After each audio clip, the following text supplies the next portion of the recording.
Breathing exercises are perfect for calming a child. Breathing correctly clears the mind, relaxes the body, and prepares the brain for focus. Tumble dryer breaths. Sit comfortably on the floor in a cross-legged position. Bring your hands up towards your face and cross them over slightly in front of your mouth.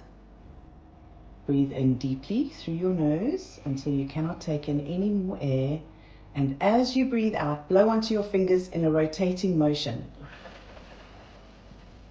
and until you've got no more air left in your lungs. And we will repeat that 2 more times.